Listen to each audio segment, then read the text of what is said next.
talk about this project, which is Angela and I have been thinking about for a long time, and it finally got underway a couple of years ago. And venture, so Betty about a month ago asked me for a title I had to come up with. If I just said the Flora of Silver City, that'd have been kind of boring. So let's give this a little pizzazz. Adventure, discovery, fun. And let me tell you, we have had some adventures. Anybody recognize who this is? She probably wouldn't agree. This is probably the perspective that she would want presented, but well, maybe we'll just let that be a secret. One of our team members is right here. It's not me. Okay. There's Jane. And then, Jane, who is that down there? Is that Jim? Wasn't that her husband? Okay, Lance, and this is friends of one of our team members, the one who lives in Iowa. We were on Boston Hill. I'm sure Andrew, who knows Boston Hill better than anybody, he wasn't on this trip, I don't think. Just to show you, there is a little bit of adventure here. You got to watch yourself. You know, we go on some pretty rough terrain, and we obviously have some fun, as you can see right here. Jane and Jim and Kathleen, they're really having some fun there. You know, I wasn't supposed to be. That was supposed to be. You know, they are having fun. They aren't mocking that.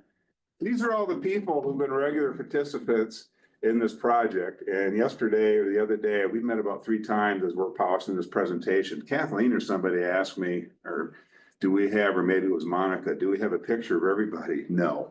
But I think I have a picture of everyone who's a member of this team, except for my friend. A lot of us have gotten to know Mark Wiederlechner, who is he's a part-time resident down here. He's a really good botanist, but at least all of the rest of us are going to show up in some of these pictures. And there's Ben, and there's Jim. I don't know who that is. There's Russ, Jane, Kathleen. And so I'm just gonna, maybe a 15-second, 10-second. Angela, tell us about how you got involved in it. What are you doing here and how you got involved in this project? Well, I'm not timing yet, so go ahead. yeah, okay, well, I'm a longtime member of the Healing. I know you're gonna talk nice and loud. You're the former president, I'm a longtime member of the Native Plant Society, and I got started working in herbaria with Jack Carter in his herbarium. And then he and Bill got me hooked on working in the herbarium here, and I've been working in it for 13 years now. Drink the Kool-Aid. Wow. Yeah, and she is the recipient of the last Jack L. Carter and Martha Carter award at our last time that the conference was held here. That was deserving. And so Jane, so we'll go down the line here. Ben, who's back there, is a graduate student. We're very fortunate in this project. We have 3 outstanding photographers, Ben and Andrew and Russ. And so you're going to see there are reasons why it's important to have such photographic, such expertise, because some of the plants we want to document don't lend themselves to being collected. So Ben, you're wrapping up your graduate degree, is that right? Really into birds, and you've gotten in and you're really into photography, and you've been a really good addition to this project. And you are posting a lot of photographs where? Is that where you post yours, Andrew? iNaturalist. And as the project moves along, we're going to come up with a way where we can access those photos. You guys need to teach me how to access them. Okay. And so Jim, don't just tell me you're Jane's spouse here. Jim he's like a bloodhound. You know, we'll be out looking for plants. You'll be off kind of in the distance, and you have found a lot of good plants. What's your story, Jim? I was a police chemist for 30 years. And I know a little bit about botany, especially if it's marijuana. You're in the right place, 13 dispensary. Love being outdoors, and I like being scouted. Yeah, we enjoy very much having you come along, okay? And we might as well get right to it, even though she's listed right down here, I think, since you're sitting next to one another. Jane, what's your story? I started working in the herbarium, and I just got involved as you started this. Yeah. But I've been working in the herbarium for quite a while. Yeah, you have. I mean, the years, and when I said I'd working here 24 years, Karen about fell out of her chair there, you know. Time marches on, okay? And then Dr. Kleiman, I guess I could call him Russ after 20 years, and I'm gonna pat him on the head a little bit. This is the 20-year anniversary of Gila Flora. Hard to believe. What a resource that is. What's your story, Russ? Well, it's all Bill's fault, really. You got me into this. I think even if I hadn't shown, I think you'd have fallen into this or gotten into this on your own. Yeah, and she teaches plant taxonomy, does a great job. And I know, Miguel, who's in the class right now, is taking him and learning a lot from you. And you and I had a lot of joint exploits, collecting. I think it's fair to That's with the say. marijuana also? Well, you can speak for yourself on that. Yeah, and then, I'm gonna get to Andrew here in a second. Monica, yeah, tell Well, us. I'm a lifelong gardener, kind of addicted to plants. Yeah. I took a class from Russ, who tried to teach me how do I do them. And so I'm still working on that. I thought if I walked around long enough, I could learn the plants. So Yeah, I'm always trying to figure out what we're doing. and I know you, I recall, I think one of these bird hikes I was involved in leading last spring. Suddenly there you were at the Gila, another metropolis. Beautiful. You were working with Carolyn Smith, I think, I think, is that correct? That garden looked great. Oh, in the Gila Library. Yeah, the metropolis thereof. Yeah. Yeah, Gila. Yeah, I'm the boss of that garden. Yes. Yes. Okay, another boss. Yeah. And then we have a genuine artiste on the team, sitting right there, Kathleen.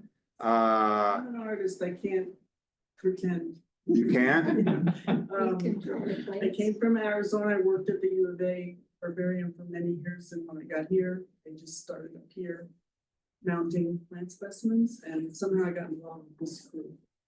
Yeah, I'm happy to be there. we're happy to have you on. And Andrew, I'm gonna let him introduce himself. Is one of our three outstanding photographers. And he's getting to know Boston Hill like Henry David Thoreau knows Walden Pond. So you want to tell us a little bit of it? I learned from everybody. We went out last spring, those blasted astragalus, you were banging these out. I need to hang around this guy. I learned from you, you're gonna hear, I learned a lot from everybody on this team. Go ahead, Andrew, I'll shut up. Yeah, I got to silver about 3 years ago, and I think I had the same reaction to Boston Hill a lot of people do, which is like, ugh. Because you see the pits and you see the mining detritus, but it was the most convenient place to take my dog. And then that got me up there. And spring came around and I started seeing all these beautiful little flowers, and I got my camera out, and it's really gone from there. And I'll be showing a little more later on. Yeah, and Russ and Andrew and Jane and Angela are gonna be giving, everybody on the team is gonna have the opportunity to actually kind of pipe up. This will be a little bit interactive, but you actually have some dedicated parts of this presentation. Yeah. Okay, have I left anybody out? Betsy? Oh, good. Betsy is, well, hi, Betsy. Betsy's zooming in. Oh, Oh, good. Yeah, and so we've got Ben, Angela, Jim, Betsy, Russ, Kathleen. Karen is out of town. She goes out. She's found some nice ferns. Works, does a lot of the same stuff, and not just the same stuff that Kathleen does. Does a great job mounting plants. I guess we've got everybody covered. Hey, come on in. So this has been a team project. I just unmuted myself, Hey, so Betsy, maybe you can take hear it. me. Yeah, yeah. Well, I started working at the herbarium, volunteering at the herbarium probably close to 10 years ago. Jane is the one who got me into it. But when I first moved to Silver City about 16 years ago, by accident, I fell in with a group of hikers, just about all of whom belong to the Native Plant Society. So that got me, that was my introduction to plants, native plants in the Silver City area. And because of my involvement in the herbarium, I was invited to participate in this project. And mostly what I've been doing, I did go out a few times on plant collecting, but I also do data entry of the material and information about the plants that we've collected. Anybody who knows Betsy, we can go beyond the herbarium. Mover and shaker at that botanical garden. And actually, that's not been a major focus of this project because we're looking for native plants and plants which have been not things that have been planted But that's a major resource that as someone who's been teaching botany here for 24 years, I take students there quite frequently. Both my bird classes and my various plant classes. I suspect Russ does as well. Okay, so plant inventories, we've gotten together a couple times, 3 times, including today, kind of had a lot of input in what should go in this presentation. Why does one go out and conduct a plant inventory? And I think it comes down to, you want a plant list, how many plant species occur there? It's kind of a challenge. Let's see if we can get, we're getting pretty close to 500 right now, by the way. It's not supposed to give the results at the beginning, I just did. After 2 years, we've almost got 500 plant species within the city limits of Silver City. That is mind-boggling. And it's always useful to know what proportion of those 500 species are native. It tells you a little bit about the integrity of the flora. Are there any rare plants? And this is one, I think this is especially important, is our climate is changing. So we have a kind of in a roundabout way, we can develop a baseline for what was here 100 years ago, but it's not going to be as good as the one that we're establishing. We're going to talk about that. Establish a baseline for future studies. I mean, what's this town, what's the flora going to be like 50 years from now? As more people maybe move in, but definitely as the climate is warming, you know, that's the only way that you can actually do any kind of objective comparison is to have a baseline. So we are establishing a baseline for the flora of Silver City here. And this, we're probably going to go 2 more years, you know, over this 2, 3, 4 year, certainly 3, 4, or 5 years. And then somebody mentioned, I think it was Andrew's general awareness, because we all have our circles of our friends, my students, I think Michelle and Ben, I think you've heard me mention this a couple times. I think I did in class yesterday, just making people aware. We got plants, people are interested in this municipal flora. So, and then, just to learn. I have just a little anecdote. I worked 4 or 5 years ago with 3 excellent botanists working on the flora of Neo Mexicana, coming up with the treatment of Carex, which is the genus I work on. Work with 2 of the premier botanists in Arizona, Max Leisher and Glenn Rink. Those guys are good. And Glenn's got over 40,000 plant specimens up in Sinet. That's a lot of plant collection. And you know, and I know Carex pretty well, not like those guys. And we were just talking about, why are we doing this? I just remember Glenn saying, because we all want to learn. That's for me. We all want to learn more about plants. So that's one of the goals, I think. And there's in one of the photographs, Russ and Ben and Andrew have photographs sprinkled throughout.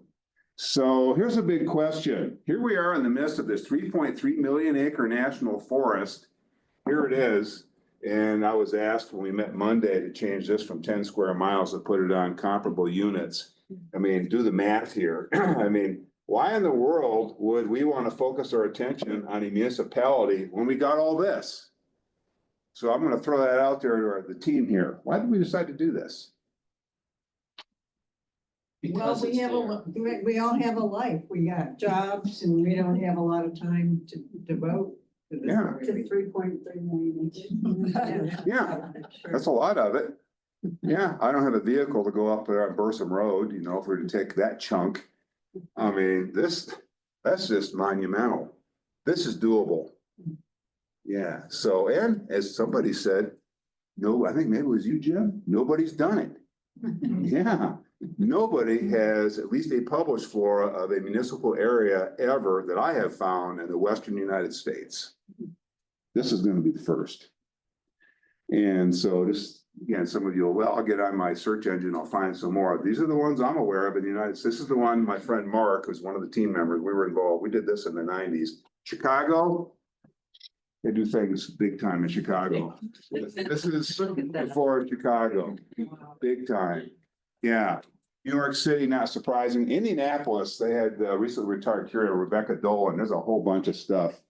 I think so maybe some of the most important papers that have come out looking at urban flora of the United States, Indianapolis, and then dozens of cities in Europe.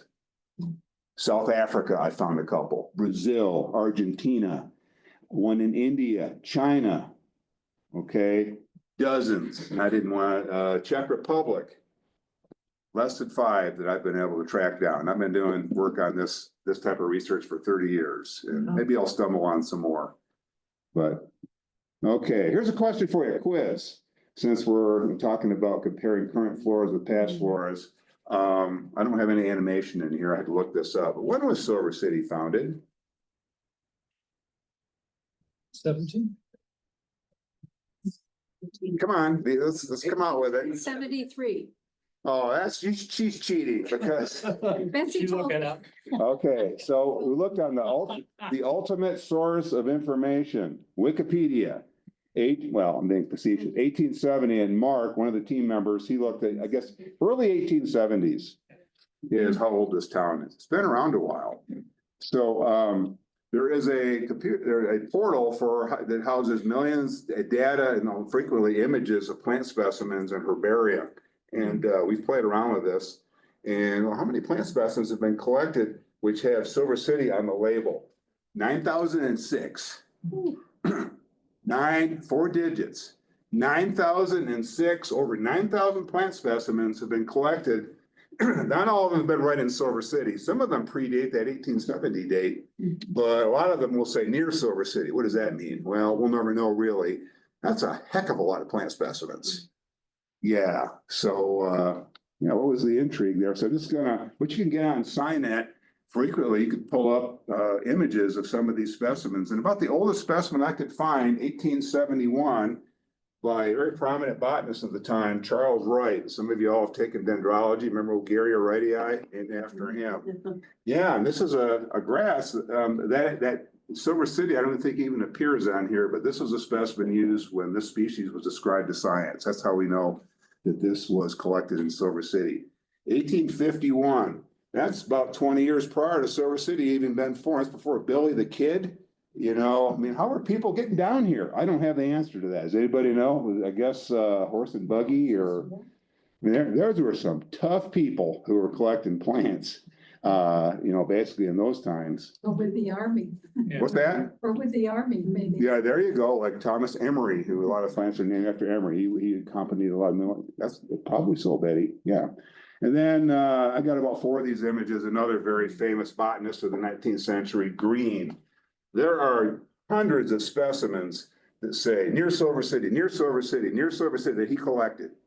And I really wanted, can we find a specimen where we think that we know they actually set foot in Silver City? So I finally found this, downloaded it, head of San Vicente Creek. And we agreed that's probably within our current city limits. So this is some kind of a Brackelia. It's got another name right Says now. Brackelia vincentiana. Oh, yeah, wow. Yeah. See what it says there? Named after yes. him. Wow. How about that? Yeah, and then I'm gonna let Russ tell us a little bit about Obie Metcalf, if you would. Oh, yeah, he lived in Mangus Creek. And he collected a bunch in that area. Some out here also got bryophytes for that matter. He, as you can see there, died around, age 50? Something like that. He died in a mining accident. Yeah. Didn't do botany as a life's work. I think he made his living, at least later in life, mining and didn't survive that part. Should have stayed with plants. And Russ took us on an expedition to go see he's buried about 3 headstones down from the guy who founded, another trivia question, who founded Silver City? And named after a major street in Silver City. The other way around. John Bullard. Okay, take it, okay. Well, the street was named after him. Yeah, all right, thank you. There you go, there you go. Thanks for that, Russ, you're right. What was it, about 3 headstones away? I mean, they're right next to Well, Metcalf and Antrim, what was her first name? Billy the Kid's mom was right there in the same. Yeah. All up there in Memory Lane Cemetery. Yeah, and then we are gonna move along here. He collected hundreds of specimens from Mangus Springs. Hundreds of specimens from Bear Mountain Road, or Bear Mountain. And I had to look pretty hard to find something. I think this is now Aaron Euron pilosum, some grass that had another name. Plant names change. But major plant collector, what, 2-year period of time? Yeah, anyway, history's fascinating. You all heard that James Brown song, It's a Man's World? It was kind of some of you of a certain age know exactly what I'm talking about. It might seem like maybe it was a man's world, but guess what? We had Anna Isabel Mulford collecting plants in Silver City. I think she worked out of Harvard, the Arnold Arboretum, near Botanical Garden. Where did she work Born out? in New Jersey, Yeah. She trained in St. Louis. If you want to talk about man's world, she was the first woman to get, actually, she was the first anybody, man or woman, to get a PhD from Washington University. Wow. Oh, wow. She was working on her PhD on the agave family and collected a bunch at Fort Baird. Yeah, so it wasn't entirely a man's world. I'm sure it was a challenge. Look how old she lived. Wow. Oh, gosh. Yeah, and then, and some of you know, I spent a lot of time at City of Rocks. Again, that's another study, that's a story for another day. The oldest plant specimens I have found collected at City of Rock, 1890s, was her. Wow. And then there's a number of plant species, East Woodii, Alice Woodward, Eastwood. She was in California. She worked at Berkeley Yeah, look how long she lived. in the California Academy of Sciences. Yeah, this looks like a pretty good avocation, you know, as far as, healthy lifestyle versus mining. You know, that. So it may have been a man's world, but these, very important collectors and, who collected plants in Silver City.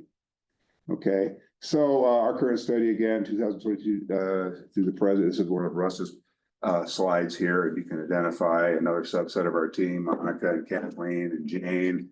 She's got a bag of goodies right there, probably of some plants that we have collected.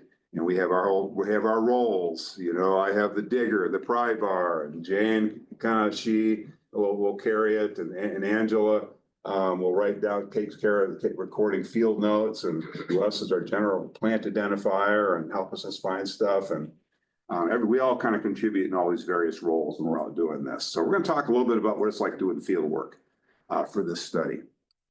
So we created this map, and this is the official boundary of Silver City, 1, 2, 3, 4, 5, 6. And we had a discussion a couple of weeks ago. Why did we do this?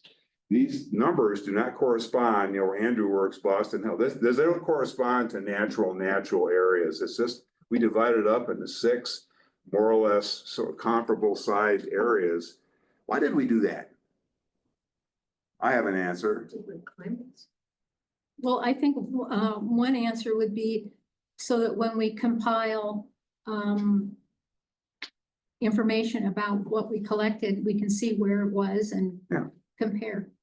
Yeah, so, you know, so when we start writing this up in a couple of years, is it that a plant only occur in region 1, or if it occurred in all 6 of these regions, says something about, you know, it's more widespread. And it also forces us, some of us have, I like going down, believe it or not, Big Ditch and San Vicente Creek. I tend to go to the same place, and I live on the west side of town here. Andrew's on Boston Hill.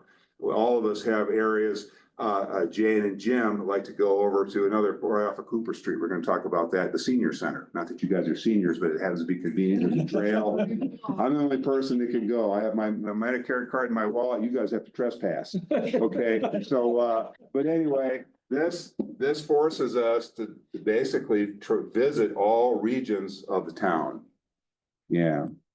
And so when we go out in the field, we go out for 2 hours a week. Once in a blue moon, the weather's nice, we go out a couple times a week. And so there's Andrew with the field book, and there's bags of plants, and there's a pry bar, standard digging tool, digging up a rush. We have our little rolls here, and we document every plant at least once, usually 2 or 3 times, by making a collection of it.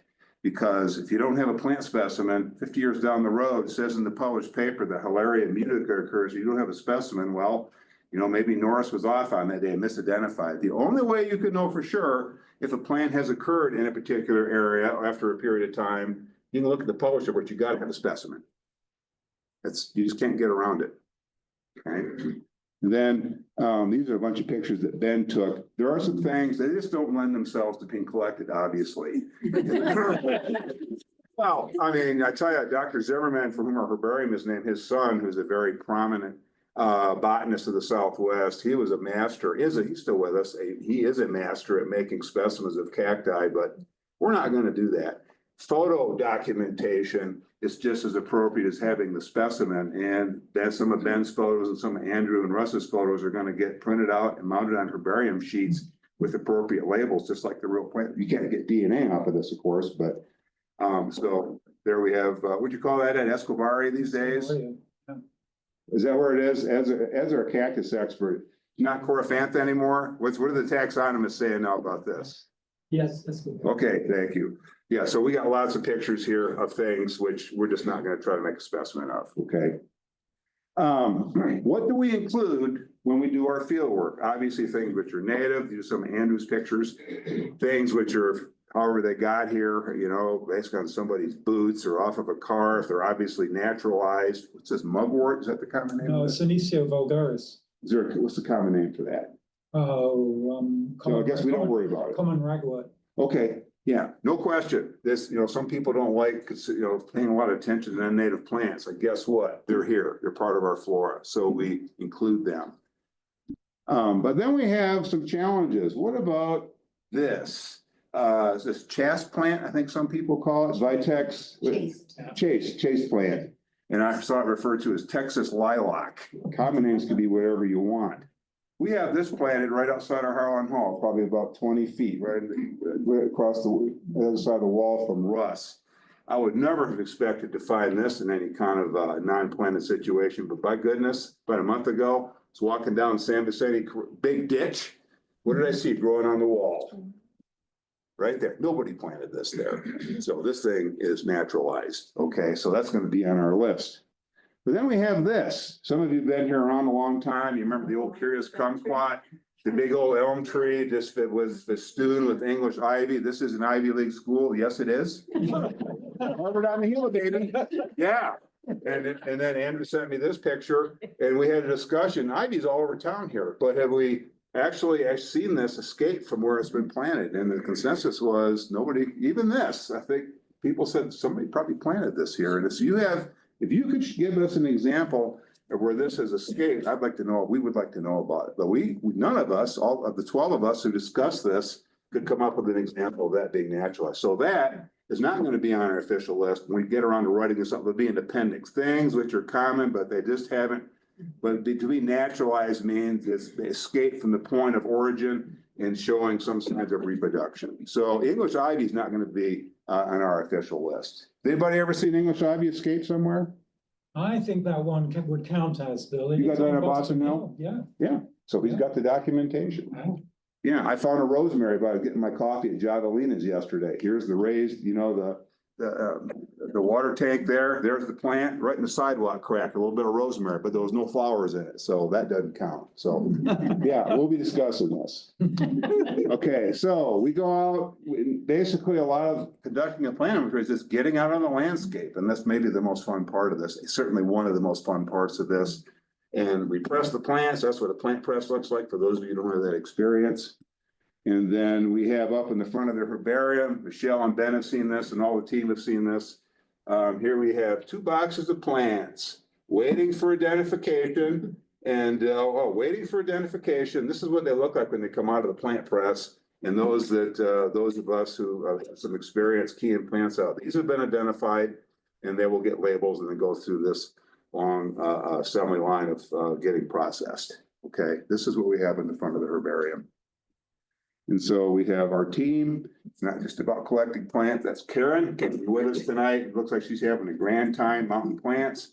Kathleen looks like she's having a lot of fun mounting plants as well. Ben has done a lot of this. Everybody's had some experience at this. But so Angela, how many plants approximately have we collected in the last 2 years as part of this project? Plants that we've collected. How many specimens ultimately are going to end up? It's just about 800.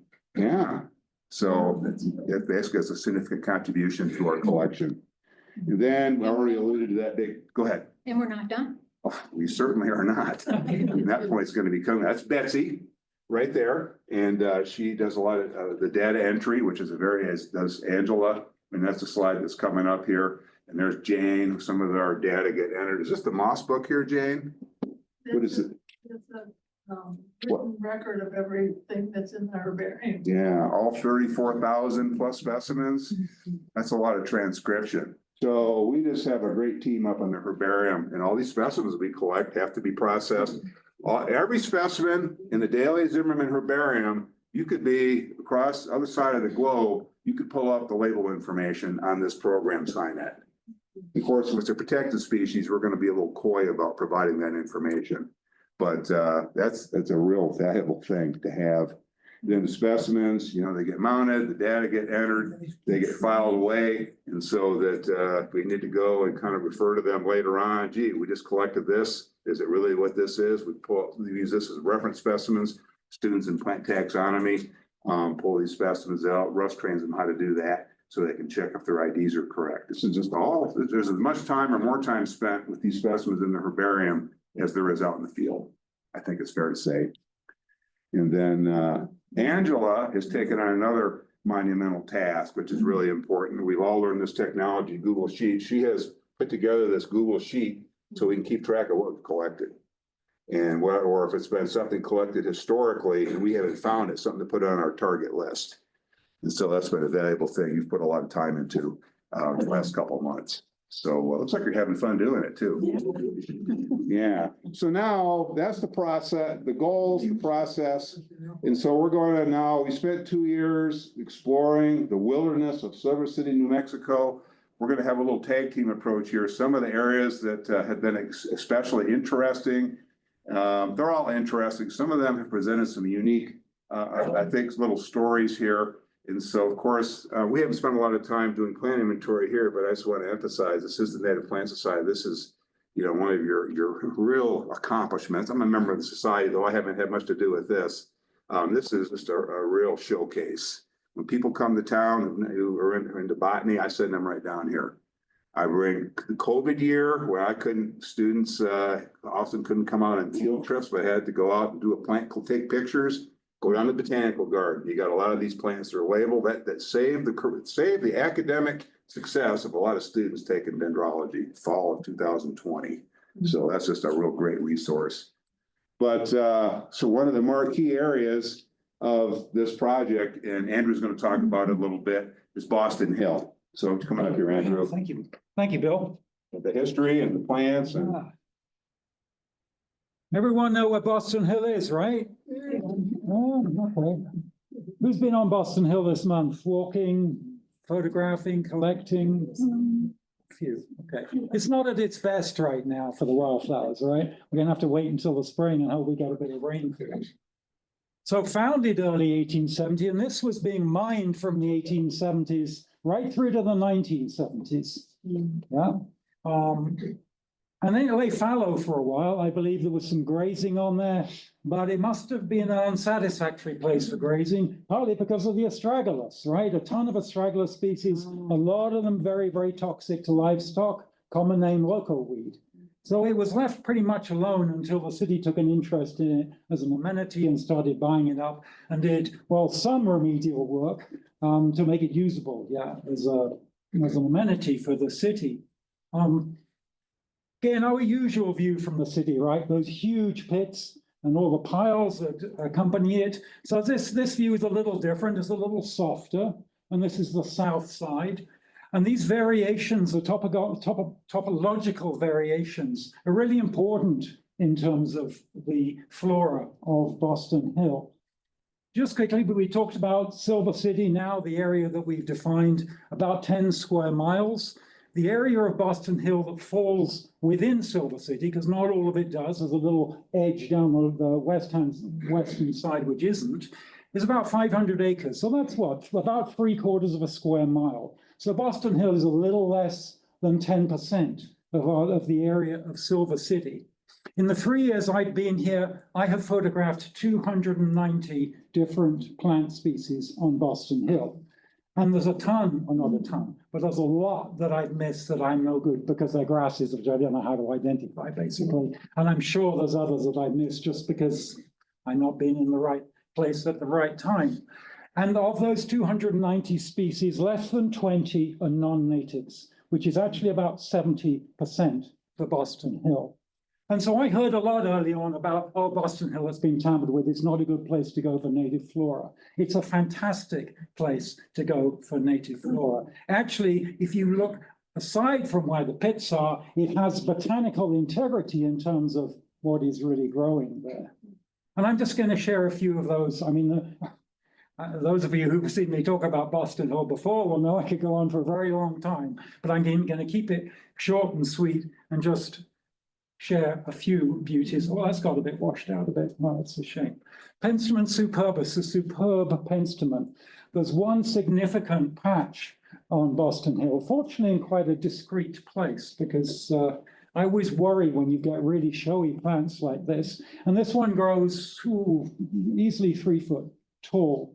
A lot of people may find out about them, and then suddenly they're not there anymore because everybody's decided they want to pick them. But I was very glad I took the group up there, May it would have been, and we saw them at their best. I say there's a significant patch, probably 50 or 100 maybe even plus there. And it's not a species I've personally seen anywhere else in Grant County. I know it's not a rare species, but I have not seen it in other places.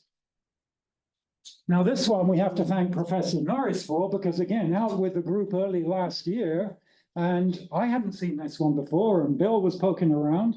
And I didn't identify it. I think you did. I had to go and get some help with the identification. I don't think we'd seen it here before, Allium bigelovii. And in fact, go on to CNET and they don't show a map for it, which tends to suggest that they think it's a pretty rare species. And then it showed up a lot on Boston Hill, and it started showing up around the city as well, right? And I've seen it down the City of Rocks, and I've seen it out at Fort Bayard. So it's perhaps certainly not as uncommon around here as we were thinking. Incidentally, in talking about the topography, it's very noticeable with a north-facing slope to the hill and the south-facing slope. You can really see the difference, right? A lot of the north-facing slope, you see species which you'd commonly find out in the Gila and in the forest. South side, I'm sure it must have something to do. I'm sure it's not just to do with the slope and south-facing. I'm sure there are other factors, but there are species which typically you'll find down in the Floridas in Luna County and in the Paloncios down in Hidalgo. Tiny little one, and this one you really won't see very often, mostly because it's very small. It's ephemeral. It's a summer flowering plant, but it won't show up unless it gets a bit of rain. 2 years ago, we got that big monsoon, and I saw a ton of this. Boston Hill, again, down in City of Rocks. It's out in the burrows. Last year, didn't see any at all. Just saw 1 or 2 this year, daily Brachystachya, tiny, tiny little prairie clover. This beautiful Erythrantha rubella, again, this one also diminutive little monkey flower, really would be a common name for that. I think red stem monkey flower. The flowers on this are often yellow. I've seen a lot of photographs of this with yellow flowers, but I've not seen any of them around here with yellow. I don't know if it's a kind of regional difference. I'm looking at Russ to see if he agrees with me around that, but I've not seen the yellow. I'd love to see the yellow because especially with a photographer and with my eye for it, I love the idea of the yellow flower with this dark, dark red stem. And lastly, this one, much less common again. This one I suspect was taken near that photograph you showed of that very challenging little place you were climbing up, I think down near Spring Street, right? Is that near Cheyenne, the Cheyenne Yeah, access? Cheyenne. Yeah, that's where we Cheyenne were. Spring. Yeah. Well, this grows in a little interesting little area of habitat there. A tiny, tiny little plant. Another one of those summer flowering. Get some rain when it's been dry, warm. Suddenly it's there. Gets fried if a week goes by without any more rain. It's around where I've seen Femaranthus as well. I know you've seen Femaranthus. This is on McComas Peak, also, and some of the hills around. Yeah, I've seen it in the burrows as well. Yeah, for sure. But beautiful little plant. You just got to catch it at the right time. I think that's me done. So for a little... 4 down, 200, and how many do you go? Yeah, that's great. Yeah, I know Andrew's the field trip chair, and I'm looking forward to being able to, and he's going to be one of the co-leaders on the field trip at City Rocks tomorrow. So talk. A little different situation near where I live, on the corner of Mississippi and Hill Street. Dead end in some ways. As long as I've been here, there's been this beautiful plant, Dalmatian toadflax. Doesn't seem to spread a whole lot. This is a highly invasive plant. You get up by Yellowstone and the Tetons. I mean, there's a lot of money that's gone into controlling this. Thank goodness that hasn't spread. But this is one of the invasive plants which can reliably be found right there. And so there's just a lot of human activity here. Does anybody have any experience trying to control this elsewhere? I believe the hemeth is the problem I was reading. Yeah, US 180 out of Silver City.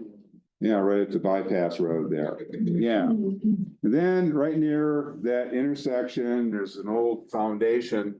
And there's something that I called yellow star thistle, just because I didn't have a lot of time. And I always, if I see something new that I think Andrew might not have photographed, I'll email him and some of the rest of the team. And you reminded me that a number of years ago, that was a similar species.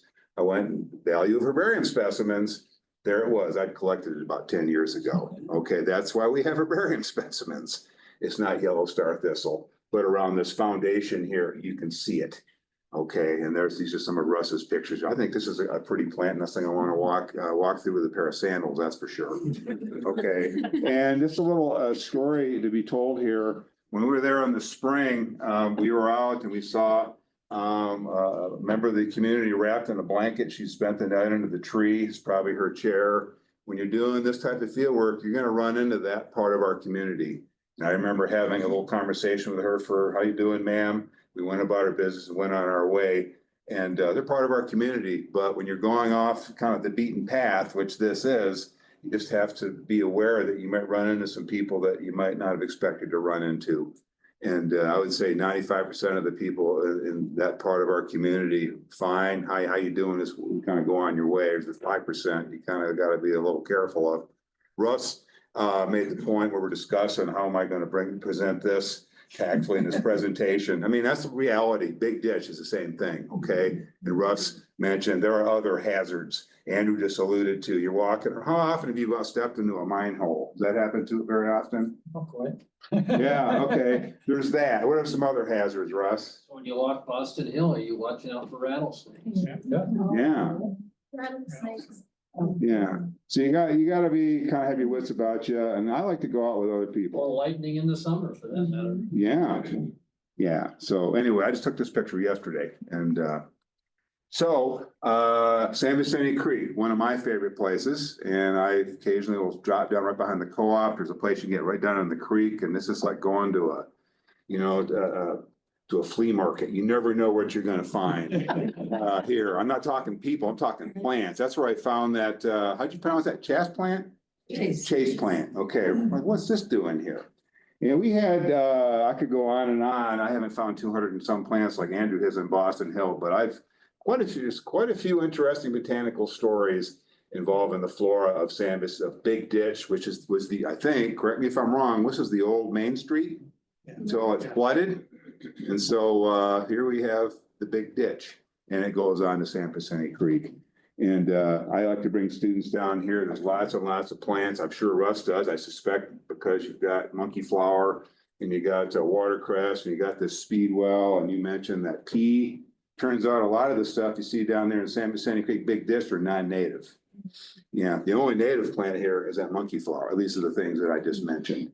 Okay, nonetheless, it's quite a bouquet of plants, diversity of plants that you can find along Big Ditch. And we had a mystery that was this a couple of years ago, I think, just south of that Mill Street access beyond Jalisco's, right about here. And I'm gonna let Monica tell this story. Tell us about this, Monica. You can come on up here if you feel comfortable, and you got a pretty lot of, come on. Tell us about this. That's Jane there on the left. Well, as usual, we were all standing, we looked at this tree and we're all trying to figure out what it is. Well, it kind of looked sort of like a fruit tree, but it wasn't any fruit trees that we knew about. And it wasn't a native. And we were just kind of mystified, but it did look like some kind of fruit tree. So I said, oh, maybe it's a quince. And it turns out that it was. Later, we got a positive ID. And it turns out that quince used to be grown all over Silver City. It was quite common in the late 1800s.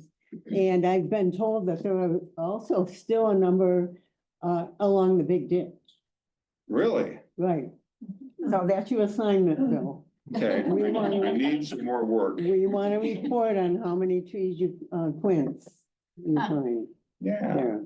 So it's just part of the fun. The whole group tries to figure out what the plans are.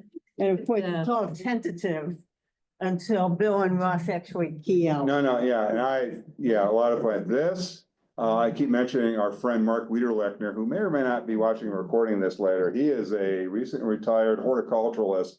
He knows this stuff cold. You identified it, he confirmed it, because he knows this stuff like the back of his hand. You know, what really stood out to me when we saw that plant was how big it was. It wasn't like a tree or a shrub.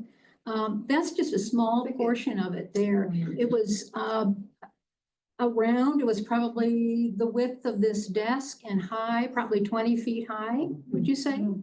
It was huge and it was just, Like a strangler fig, sort of. Yeah, and Jane is, again, they're part of our community. You said some folks have taken up residence here in the last few months. I mean, it's good shelter. It's a big cave like. Yeah, and if I were in a place looking for a place to gain shelter and I'm along that trail, that's where I would go because it is pretty enclosed. So again, those folks, usually they're friendly. We say howdy, we kind of go on our way, but that's part of what you're going to experience if you do this kind of work. Aha, St. Vincent de Paul, and now we have a story. Catholic Cemetery. And there is a plant which was discovered here, I think in the 90s. That's a picture Russ took a couple years ago. And we have a few specimens that Jack Carter collected about 20 some years ago. Osteospermum spinescens, I think as you said, it's a South African plant. Trailing African daisy. Read this. This comes from, this is the Bible, Flora of North America. I'm not going to open up to the page. This book, that's where this came from. As of 2003, osteospermum, which means bone seeds, but I think spinescens, is known in the flora from a single plant that has persisted near Silver City for at least 5 years. One plant in that cemetery. That's 2 years ago. in all of the United States. Yes, All North America. All of North America. Oh, my, wow. yeah. So I guess it's not invasive. Yeah, so here's the plant today. It's on its way out, so I guess it's appropriate, it's at the St. Vincent de Paul Cemetery. And as Angela pointed out, well, you know, we went through a dry period last year, maybe the roots are gonna persist, maybe it'll come back. But I just find that to be just mind-boggling. I was just totally just blown away. One plant, it's here in Silver. We went out looking for this. I think Jim and Russ simultaneously. There it is, right up against the fence, right by the Humane Society. There it was. It wasn't too difficult to find. So here we have the senior center where Jim and Jan, we've already kind of mentioned, they like to go hiking out here. And maybe you guys from back there, you can tell us, you took us out there last spring. I'd never been here. And I thought it was this, we got a nice trail system here and lots of plants. And so what's the story about the senior center? Well, the senior center is up on the hill and that's. On Victoria Street, Yes. yeah. And that's been landscaped, and I would say a lot of those are non-natives, and then you go down the hill, and this was a YCC project to put in those pathways. And I think they got wildlife packets from the state, because there's a number of non-native plants in there as well. And then the area that you see as you're going down Cooper, that's across the street from the Catholic cemetery, that's all pretty much native. Yeah, but this is a part of the city that I have not explored a lot, and I went back and took a few pictures about a week ago, and I really had a good time when you took us out there last spring. I want to go back and check out these trails some more, but so what appears to be maybe native might not be native, was the point why of all the areas we could feature, what I wanted to focus on this. You got to be careful. Yeah, that's just nice. Jane sent me, he took these pictures this afternoon, I think. We saw a pack of javelina in there. Yeah. Oh, wow. Yeah. Now Angela is going to tell us a little bit about what's involved in working on private property. I Yeah, can move, let me know when you want me to advance. I'll let you play it by ear. Okay. Okay, so when we were talking about this project and how we were going to conduct it, what was important to do and so forth, one of the things we talked about was staying on public property. Whether it was city property, state property, or BLM, if we saw something we wanted to collect that was on private property, it was very important that we go and get permission from the landowners. And when I was playing Scrabble one day with some friends, one of my friends asked if we would come out and do an inventory of her property, which was very exciting because it was in an area where there isn't public land. And the private land that's there goes all the way to the street, so there's no sidewalk to walk along and have access. So, yeah, I said that would be wonderful. And she lives in an area where is kind of at the edge of the Silver City city limits. And she said there was a property that she and her husband had bought across the road and she'd like it inventoried as well. And so I brought this up to the group and they were all excited about it. And we went out there and when we got there,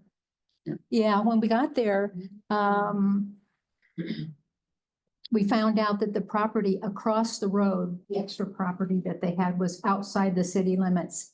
Nobody complained, but I was so disappointed. But we went across the road and did an inventory there.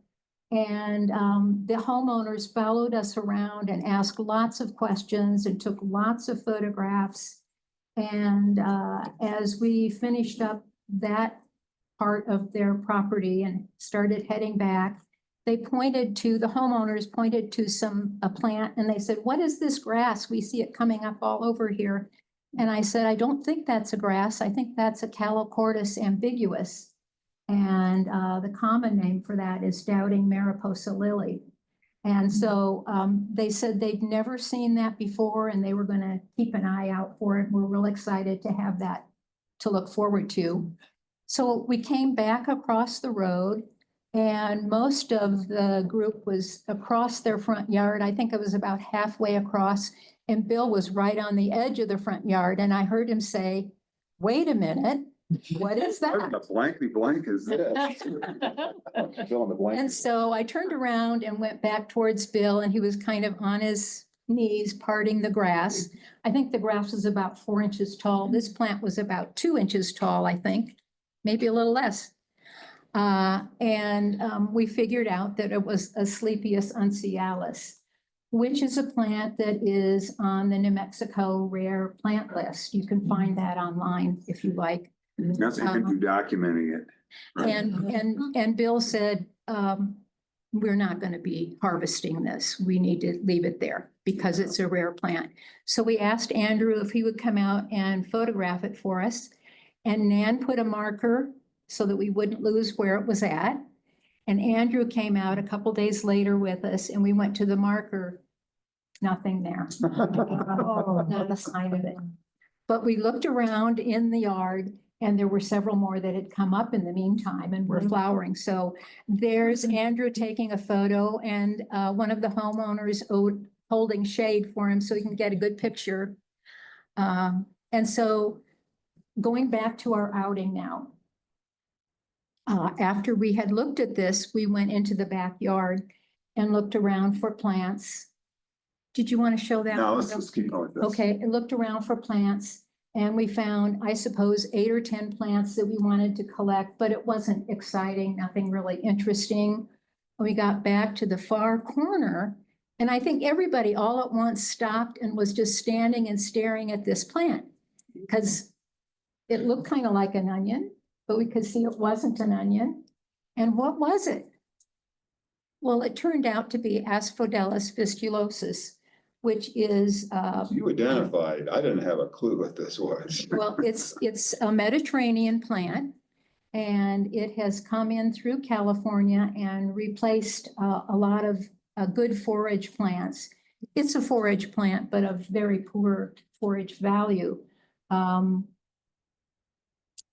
And it can be eaten by ruminant animals, but not by non-ruminants. It would be toxic to us.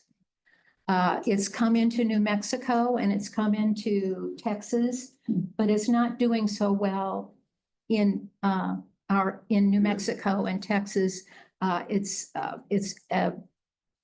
a noxious weed in I California. think, Andrew, you found this outside of town. Yeah. By the landfill. Yeah, up that way, by the detention center, yeah. Yeah. And I think Andrew's found several of these since then, and he's found several of the Asclepias uncealis since then. But I'm going back for just a second to the Asclepius. It was found about 15 years ago in Silver City in Jean Lewis's yard. Some of you may remember Jean Lewis. Yucca? And the only specimen that we have in the herbarium was found in 1993 by Dale Zimmerman on Yucca Street, not in Jean's yard, but on Yucca Street. So, you know, it makes you wonder, the plants that we're seeing now, how is the weather affecting all of that? There's a specimen of this Asclepius uncealis collected in 1880 by near Silver City. That's kind of the conundrum, by E.L. Green. Yeah, so the College of Pharmacy, New York Botanical Garden, I guess, or something like that. Went through a number of annotations here. These are called annotation slips. And basically, as experts, basically put their determination on it. So, kind of interest. So when we finished with the onion, it's called wild onion. And I say it's a Mediterranean plant. So when we finished with that, we walked to the front yard where our cars were parked by the driveway, and the homeowners had brought out some refreshments. So we enjoyed those and chatted, had a lovely time. And what seemed to be a disappointing outing turned into a really interesting and exciting one. We left, and then a few days later, the homeowners got in touch with me because they wanted to say that this was a life-changing event for them, and they will never look at the dirt beneath their feet in the same way again. Excellent. And Les, you get the impression that we only looked at vascular plants. We were very fortunate. We have two of the three co-authors. You guys seen this book? Mosses and Liverworts. I can't, thanks for coming. Yeah, it just coincidentally, there's Russell Kleiman and a Karen Blissard. Coincidentally, we have two people with those names who are here. This is a wonderful volume. And I think how many thousand photographs are in here, Russ, that you took? 4,073. How many? 4,073. Yeah, so we're pretty fortunate and I can tell you, it's kind of my bread and butter in my botanical career is doing plant inventory work of this nature. Very seldom do the researchers in other studies take on mosses and liverworts, where we have the authors of this book participating in this project. So Russ, you're going to come up and tell us a little bit about this aspect of the project. Quite quickly, from the large to the itty. This is Karen, by the way. Karen, take a bow. She's the state liverwort specialist. Yes, she is. All the rest of this is moss. Anybody recognize what this is? Y'all been to the waterfall above McMillan Campground? Oh, yeah. We always go on the other side of it. Up here, it's pretty messy. The prettier waterfalls will even beyond this one. So there are about 120 bryophytes known from the entire Gila. We've got 36 of them in Silver City. That's pretty amazing, really. The ones that drop out are the upper elevation ones. We have a lot of the desert ones, the middle elevation. The most diversity around here is probably in upper elevation, and those drop out in Silver City. 36 is a pretty darn good number, I would think, for an urban environment. One liverwort, Mannia californica. Families, I know you won't be interested really in exactly what they are, but these are basically the same families that we have elsewhere in the Gila area.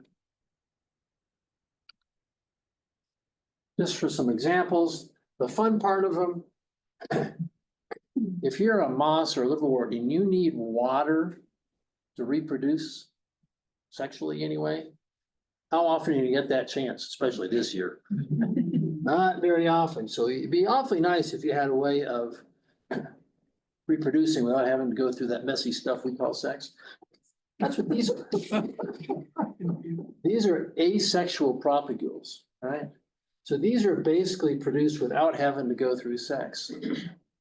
And they're produced in large numbers and they spread around and spread that moss around. This is one of our common mosses on trees, and this is around Silver City. One of these looks like that. The leaf looks like that.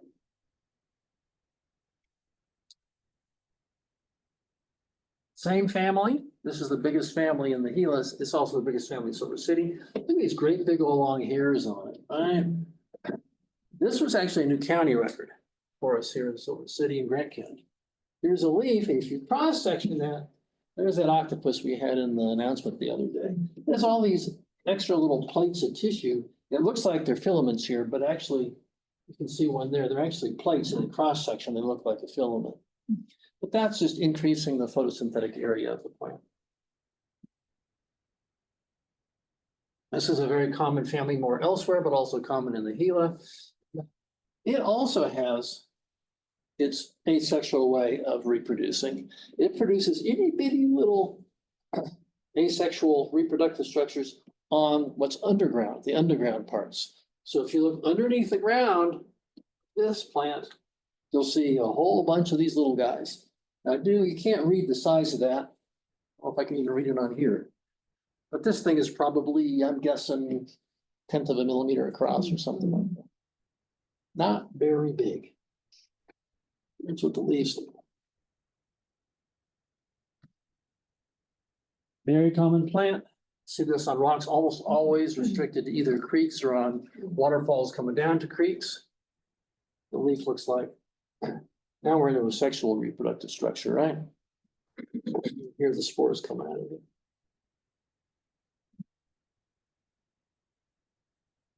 Everybody know what a stacked photograph is, a vertical stacked photograph? When you stack a photograph, you can have many different slides and take the, when you look at something in the microscope, you never have the whole thing in focus at once. Well, there are programs that are written that'll take the part in focus and sew them all together. So I never saw this until I put it through this is actually 36 photographs with the in focus part that's all sewn together. And here's our one liverwort, which I'll give credit to Jane for finding up across the street from Boston Hill, up on Market Street, in California. And the reproductive parts look like that. It makes spores, and it makes these cute little elastic, almost rubber bandy things. So when these spores are released, these things are helping spread them around. They're actually helping get them out of the capsule. Caliders, yeah. And if you don't mind, I'll do the talking here. If you kind of go through the slides here. Now we've scratched the surface of, maybe a little bit beyond scratching the surface, the fun we've had, the exploration that we've done, the adventures. What are our tentative findings to date?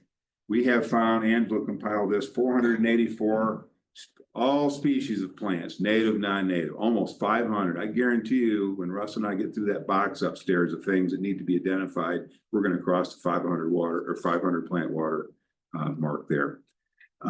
So we have, of those 484 plant species, 104 of them are non-native. About 21% of them are non-native. That's comparable. I mentioned I did this similar study in a very different part of the country, Ames, Iowa. That's basically what we found in agricultural Midwest. So we have a lot of this is by composition, not by abundance. We have a lot of non-native stuff here. And so of all those 9,000 plus records of plants have been collected in the vicinity of Silver City, no one had collected this. One of the most common, small trees in woodlands is mind-boggling. Doesn't mean it wasn't here. Maybe it was so common, people just, why should we collect this? We're going to go on to things which are a little less common. Soap tassel, 152 things we have found that have never before, and that includes some mosses, never before been documented in this area. Conversely, there are 170 things that are documented from Silver City or near Silver City, which we have not found. We've been at it for 2 years. Okay, give us a little bit more time. So my, as I alluded to earlier, my little expertise, if I have any, in the botanical realm is sedges. This little guy, if we were to go down to the Middle Vista and the Gila Bird, I guarantee you, we go to a mud flat, we'd find this. Henry Rusby found this in, do I have the year here? 1880. And if I'm gonna find this, it's probably gonna be along one of those pools along Big Ditch. I haven't found it. It's about this big, so that's something. Part of this is kind of like the thrill of the hunt. You know, now we have this target list. Okay, we got 170 things. Let's see if we can get this whittled down. That's part of the fun of doing projects like this. 170 things documented historically that we haven't found yet. And so what's the significance of all this above and beyond all the numbers? You can go beyond that. There's been some other people have done studies like this, Florida, Chicago. You can actually ask some pretty interesting ecological questions. Wilhelm and Raricha have certainly done that. This is a paper that my friend Mark Wiederlechner, part of this project, and I published 20 years ago about the Ames, Iowa flora. Moving on, I think maybe the most significant thing long term about this project is establishing a baseline. So 50 years from now, 100 years from now, you can compare what's here compared to what was here now. What's the influence of what a climate change, maybe increased people moving in, being able to analyze for change. You really need to have a baseline. So we were talking on Monday, well, how are we going to conclude this presentation? We have a lot of work to do. The road ahead, we have a lot of field work to do here. And this is our last slide here. I want to emphasize, this has been a really fun project. Okay. At the end of the field work, we're out at Jim and Jane's there last spring, had some ice cream, and was contemplating all the neat plants and adventures we had in that given day.